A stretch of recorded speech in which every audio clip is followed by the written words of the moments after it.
On this episode of UTR, we hit Michigan's dynamic Downriver area for an educational eco-sail, some delectable donuts, a Pierogi Princess, and a kayak tour through industry. We'll even leave Michigan just to come right back in and eat again. Don't tell anyone. Get ready to explore the cool people, places, and things that make Downriver a great destination.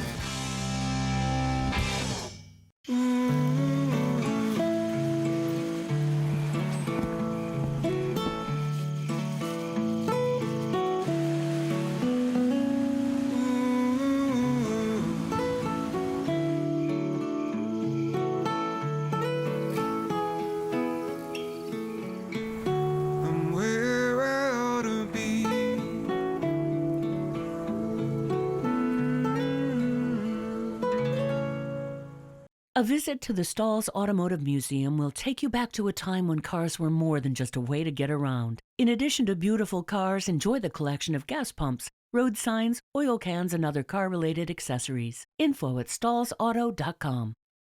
There's something special about the pride, the skill, and the passion it takes to build something great. The Construction Association of Michigan, CAM, understands that passion and has been providing contractors with the resources they need since 1885. I've been around the world, but there's one place I keep coming back to. And the more I explore, the more I realize it's the place to be. I'm Tom Dalton, and this is Under the Radar, Michigan.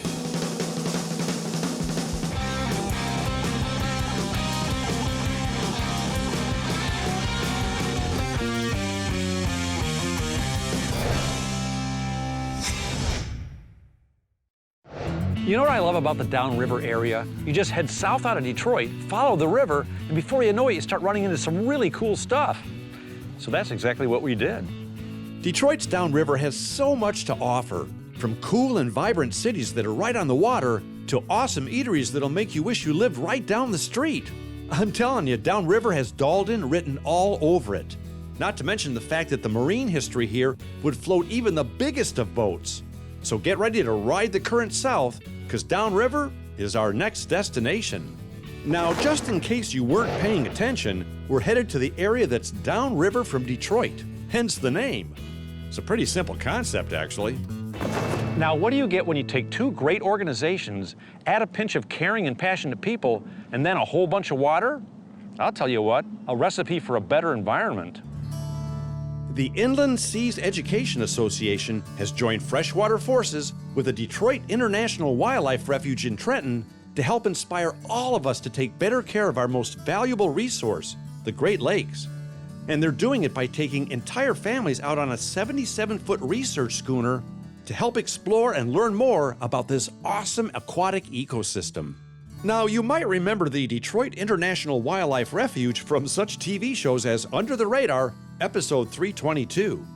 That's when we first discovered this incredible place and how it's been set aside to protect the beautiful and abundant wildlife we have here. Well, now, along with the Inland Seas Education Association, they're setting sail for an up-close and fun encounter with the science that makes these lakes so, well, great. And to find out even more about what our awesome sail would entail, I sat down with Inland Sea's own Fred Sitkins. You know, Fred, since we got on board, I think I've heard the words, oh my gosh, about 100 times already. These kids are never going to forget this experience. That's exactly what we're looking for. Yep, providing an unforgettable, inspirational experience. That's what we've always set out to do. Now, tell me about the boat.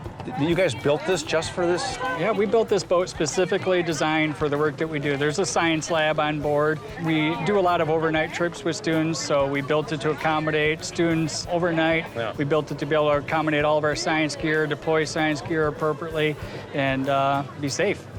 Now, tell me a little bit more about Inland Seas. You guys have been around for a while, right? 30 years we've been around, 125,000 students that we've brought across our decks doing this type of programming. We're a nonprofit organization out of Suttons Bay, Michigan, dedicated to protecting the Great Lakes through education.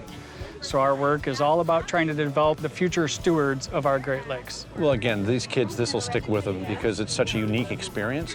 And speaking of what are the kids doing on the ship today? What are they looking for? They're looking at all portions of the Great Lakes ecosystem. So we sample the bottom so they can learn what lives in the benthic region. We sample the water column and they get to look at plankton, the base of the food chain.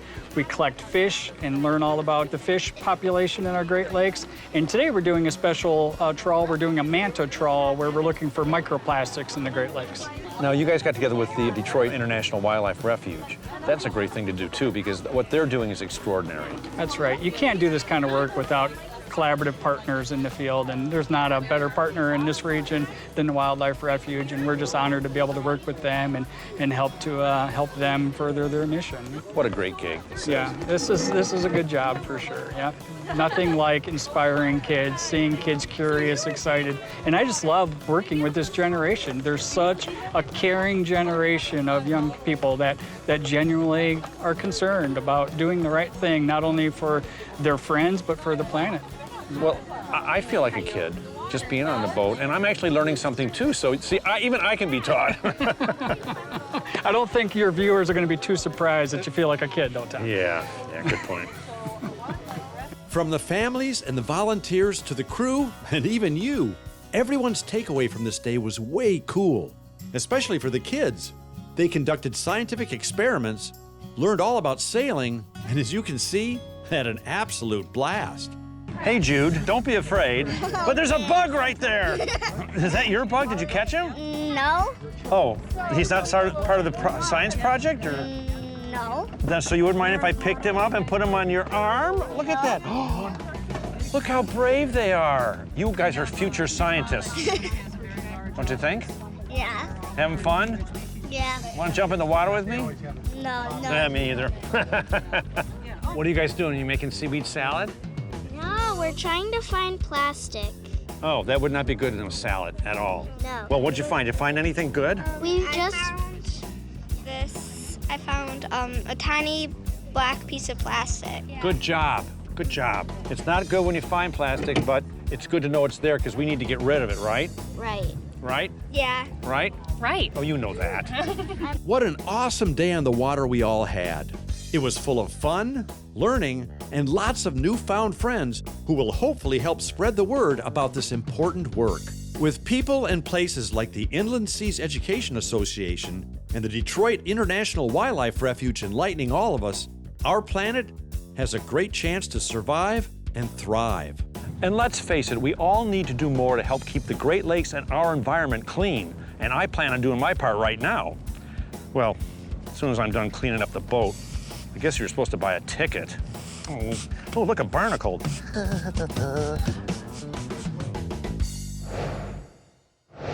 Well, after a hearty sail, there's nothing like a satisfying snack. So we went to Wyandotte for two places, one that's completely sweet and one that can be more on the savory side. But I say we start with the completely sweet. Welcome to Sugar Donuts, a place where the donuts are so sweet, the word sugar has an extra R on it. If you're looking for donuts that are creative, colorful, unusual, and just plain outside the box, you'll for sure want to take home a box of these. From Fruity Pebbles and PBJs to maple bacon and even assorted cereal selections, these donuts are crazy. Crazy good. Stuart Fox is the mastermind that you'll find behind these awesome edibles, and his sweet success happened, well, kind of by accident.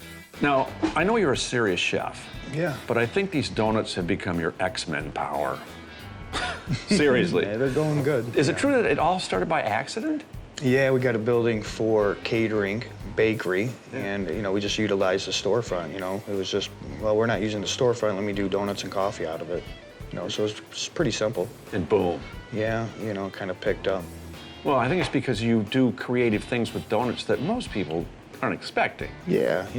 Kraft donuts with the cannoli cream, peanut butter and jelly, Fruity Pebble, assorted cereal, chocolate-covered pretzels, salted caramel, different things, fun things. It sounds like a candy store, it doesn't sound like a donut shop. Yeah, so it's been fun. Where'd you get the ideas for the flavors and stuff? I just always enjoyed donuts, so, stuff that I might have wanted to try somewhere that they didn't have, A little bit of everything. Did you think this would take off like it did? No, I think, we got a lot of local support, Downriver, Wyandotte, River Rouge, everyone downriver, and then you call it like a social media tidal wave, too, So everybody's been great. You know we got a great product, but everybody's been super supportive too. Did you grow up Downriver area? I did, Lincoln Park, yeah. What do you love Yeah. about this whole area? It's community. You know, the whole Downriver area is a big group of cities that feels like one big city. You know, when we opened up this shop, we had a line out the door before we opened up. You know, people were outside wrapped in blankets, you know, waiting for us to open up. Like it's a Kiss concert or something. Yeah, it was like Black Friday. People were outside wrapped in blankets. So it just, you know, how much it took off, you know, the love for donuts, you know. Yeah, well, it must be weird because you're a serious chef and you worked hard at your craft and all of a sudden you go, you know, I think I'll make some donuts and boom, it just explodes. Right, right. That's pretty much how it happened. I actually read that you sold 1,200 donuts in one day. Yeah, Punch Key Day, you know. And then the day that we opened up here, maybe give or take a little bit, but yeah. It's a fun day, fun, crazy day. Worked through the whole night. That's a lot of sugar or... Yeah, right. We had to stretch it out, you know. So. Well, proof positive that these donuts are everything everyone says they are is the fact that the fellers and I witnessed family after family after family frequent this place. And we saw lots of smiles, too. And I think another secret reason these donuts are so good is because Stuart's mom even helps out. Thanks, Mom. So if you want to experience the next evolutionary step in these tasty treats, treat yourself to a few sugar donuts. It just might become your new happy place. Donuts.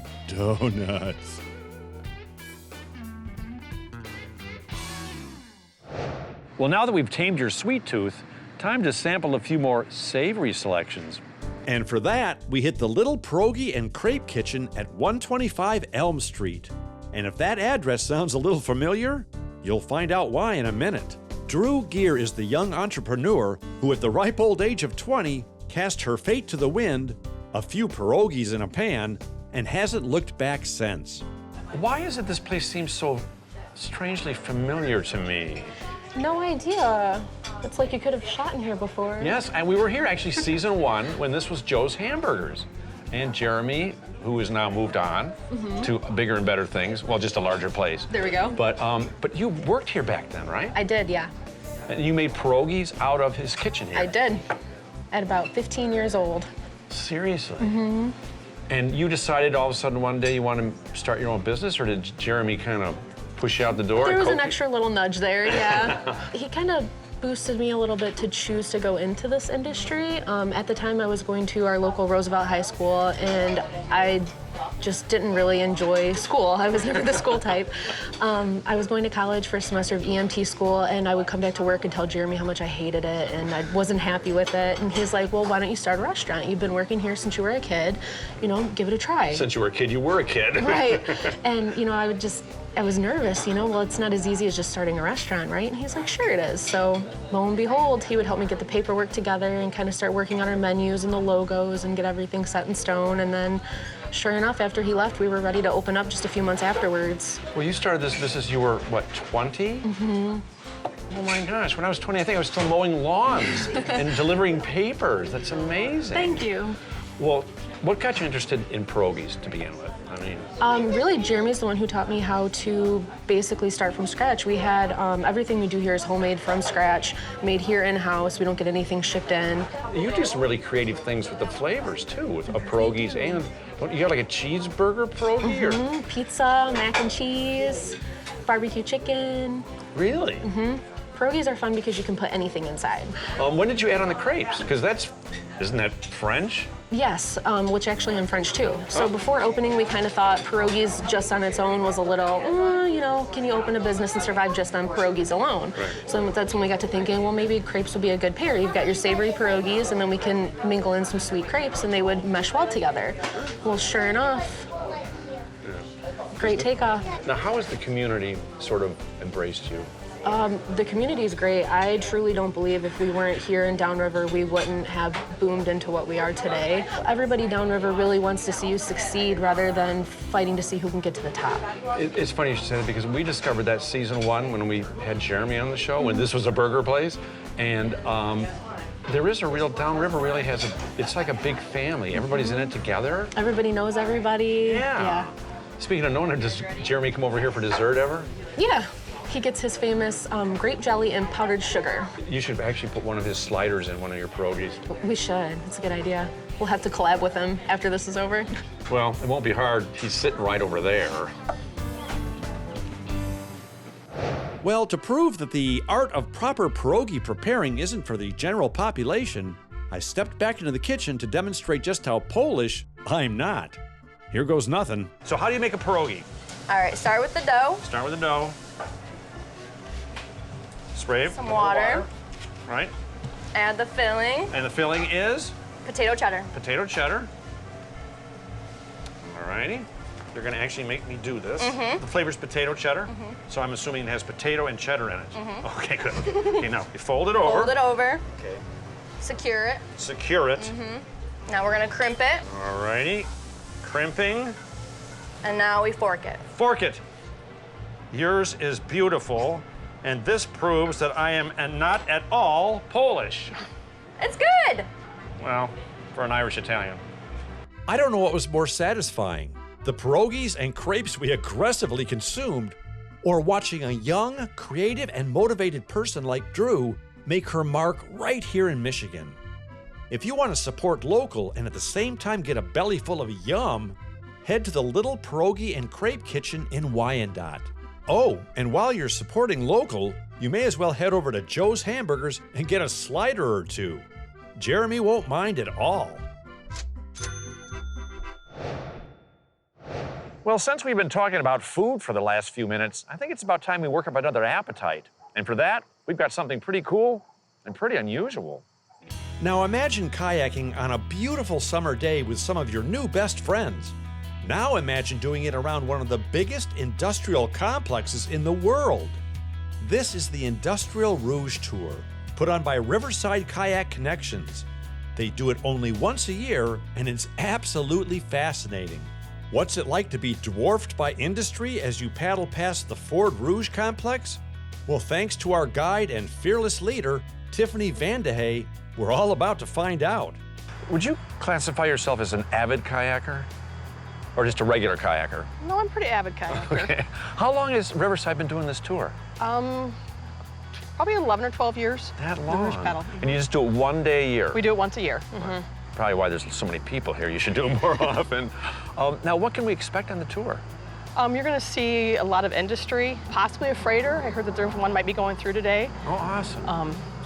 And it is a fairly calm paddle until we get out to the Detroit River. So I was going to ask you what skill level you need, because my skill level is very low on many things. So it's an easy paddle. this one's an easy paddle. I mean, we'll be on the Detroit River for 5 to 10 minutes, and if there's a wind, that can be a little bit more challenging. But by that point, you've been in the boat for 2 hours, so it won't be so bad. So. What would you tell somebody who might not be interested in doing this tour, why it's so fascinating? The Rouge River was the course of the river was changed by Henry Ford so he could get things up to his manufacturing plant. So you're seeing like where the car industry started, or in the very early stages, and how things have changed. You paddle under I-75.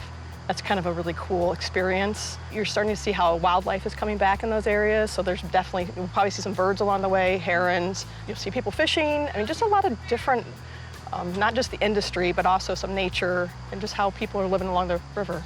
Now, you guys do a whole variety of tours, right, at Riverside? Correct. We do everything. We focus on, most of the Detroit River, but because the Rouge goes into the Detroit River, but we do tours from Lake St. Clair all the way down to Lake Erie, Detroit Historical Canal tours around Belle Isle. We paddle from Detroit to Wyandotte. Wow. We do the lower river, Groseal, Wyandotte, Trenton. Is there a lot of recreational kayaking on the river here? It's really starting to take off. I mean, when they first asked, Friends of the Rouge approached us like 11, 12 years ago. We did a tour, and I didn't think anybody wanted to do it. Definitely a lot more interest, and they're starting to now create launches that'll be along the lower section of the Rouge River. Now, how many kayakers are with us today? There will be about 25 today total. Boy, it's like wrangling cats. How are you going to keep us all together? Well, luckily, the river's very calm. It's very calm. So, yeah. And we will have safety boaters that will be out with us to help everybody. So. Oh, good. I'll need my own safety boat. Well, enough talking about kayaking. It was time for us to put our crafts in the water and our paddles to work. And what a wonderfully surreal paddle this is. Sitting in your kayak, you're overwhelmingly dwarfed by some of the most gigantic industrial structures imaginable. It's almost like you're slowly passing through the belly of a giant mechanical beast with all the sights, sounds, and smells of progress. And at the end of the tour, you paddle right out onto the Detroit River with incredible views of the city skyline, the awesome Ambassador Bridge, and monster freighters. It's a pretty grandiose end to a terrific tour. If you're looking for a completely different kind of kayaking experience, get a hold of the folks at the Riverside Kayak Connection and take the Industrial Rouge Tour, or one of their other fun tours. You'll learn a lot, laugh a lot, and of course, work up the appetite necessary for our next segment. Now, this next segment gets a little weird and kind of confusing, so stick with me because I think I almost got it. There's this restaurant in Michigan, and the only way to drive to it is to drive into Ohio and then back into Michigan again. I still don't get it. Do you guys get it? Well, believe it or not, such a restaurant exists because Weber's Waterfront Restaurant sits on a peninsula that sticks out into Lake Erie. And the only way to drive onto that peninsula is to drive down into Ohio and then back up the peninsula where it crosses back into Michigan territory. I know it's kind of weird, but this is UTR, and food's involved. So with GPS in hand and appetites engaged, we drove south across the Ohio border and then back up the Lost Peninsula to Weber's Waterfront. And to find out more about this strange but true food phenomenon, I sat down with proud proprietors Todd and Stacy Merriman. Now, is it true this whole thing started in 1933 with Sunday beer sales? Yes. Seriously? Yep. Couldn't sell beer in Ohio, and the Webers that owned the properties said, "Hey, let's build a little carry-out and sell beer." So they just went right about the line? Everybody came here to get beer. They would take their beer and they would sit out in the parking lot and pop open their beers and just drink out in the parking lot. I read that the parking lot at that time was like paved with bottle caps. Yep. They actually had openers hanging from the trees that were out there. In the tree? Yep. Because you guys are literally 150 feet from the state line? Yes. On this peninsula? Yes. And speaking of this peninsula, I can't think of a more beautiful place to sit and have dinner. Oh my gosh. It's beautiful out here. Yeah. I mean, and the fact that you can boat here or drive here. Well, now that's the only way you can get here without leaving Michigan is to boat here. It's to boat here, right. Otherwise, you have to go through Ohio to get to us. All right, we did that. Yeah. I felt guilty, but we toughed it out. But it's really neat that people can actually dock right here. Right. Come up and have dinner. Yep. Then head home. And then head home. And this is a huge boating community out here, so most people that are out here in Point Place have some sort of boat or kayak or whatever, so marinas everywhere. Did you guys come here as kids, or? Actually, we just took it over from my parents. Ah, so it's in the family. It's in the family. My parents bought it in 1980. Oh, So I've been here since I was 2. Oh, so you grew up here? I grew up here, yes. Oh my gosh. Do you guys live on the peninsula? We do not live in the Do peninsula, you live on a no. boat? No. We wish. We wish, but no, not a whole lot of time for boating when we're here. But we live just out across the border in this Point Place area that's connected, so I grew up out here my entire life. Well, it must be neat carrying on a tradition that's been going on since, the century before the century. I mean, that's a long time ago. It's been a long time. This is the 87th year. Now, what do you guys hang your aprons on? Is it mainly seafood here, or? Mostly seafood. A lot of Lake Erie, walleye, perch, yellow lake perch. That's our main items. So, last question. Michigan or Ohio State? Oh, you're not gonna like that answer. Our daughter goes to Our daughter's at Ohio State. State right now. We're Buckeyes. Oh, that's okay. You're in Michigan. We still love you. Yes. Well, before the fellers and I venture back through Buckeye country, we thought it wise to partake in all we talked about. So we kicked back, made some new friends, and enjoyed a first-class meal. What an awesome and peaceful place to relax and refuel. And all the folks at Weber's Waterfront were wonderful. It was totally worth the whole confusing trip. Just remember though, unless you've got a boat, you'll have to leave Michigan to get to this place. But don't worry, the people in Ohio are really nice. They even speak English.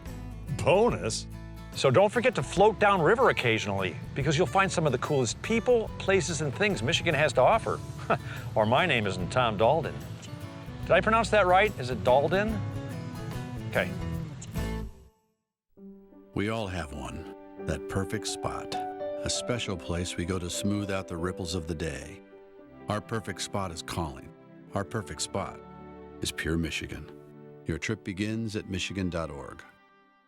A visit to the Stalls Automotive Museum will take you back to a time when cars were more than just a way to get around. In addition to beautiful cars, enjoy the collection of gas pumps, road signs, oil cans, and other car-related accessories. Info at stallsauto.com.